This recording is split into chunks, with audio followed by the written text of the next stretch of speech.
Hello friends, இந்த வீடியோவில் என்ன பார்க்க போகிறோம் அப்படின்னா வந்து பார்த்தீங்கன்னா, சன் டிவியில் வந்து பார்த்தீங்கன்னா 12 மணிக்கு புனிதா அப்படிங்கிற வந்து சீரியல் வந்து போடுறாங்க. அந்த சீரியலில் என்ன போட போகிறாங்க அப்படின்னு பார்க்க போகிறோம்.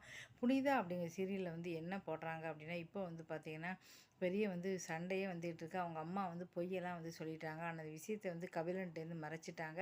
இப்போ பிறந்தநாள் கொண்டாடலாம்னு சொல்லிட்டு பிறந்தநாளை கேக் வெட்டி ரொம்ப சந்தோஷமாக வந்து கொண்டாடுறாங்க. அப்போ தான் கபிலன் வந்து ஒரு ஃபோன் எடுத்து பார்க்குறாரு.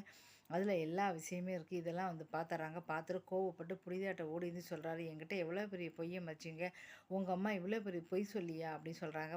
வார்த்தையை அளந்து பேசுங்க, எங்கள் அம்மாவை பற்றி நீங்கள் தவறாக பேசாதீங்க, ஏன் பொய் சொல்கிறவங்கள ஏன் தவறாக பேசக்கூடாது, இனிமேல் வந்து நீ ஒரு முடிவு பண்ணிக்கோ, உங்கள் அம்மா வேணுமா இல்லை நான் வேணுமா, யார் வேணும் அப்படிங்கிறத நீயே முடிவு பண்ணிக்கோ அப்படின்னு சொல்லி சொல்கிறாரு. இப்போ வந்து பார்த்தீங்கன்னா புனிதாவுக்கு ஒரு மிகப்பெரிய கேள்வியாகிடுச்சு. ஒன்று வந்து பார்த்தீங்கன்னா கபிலன் கூட சண்டை போட்டு அம்மா கூட காலத்துக்கும் வந்து உட்காந்துக்கணும், இல்லை அப்படின்னா வந்து பார்த்தீங்கன்னா அம்மாவை வேண்டாம்னு சொல்லிட்டு கபிலர் கூட போகணும். 2 முடிவில் எந்த முடிவு எடுக்க போகிறாங்க அப்படிங்கிறத பொறுத்து வந்து பார்க்கலாம்.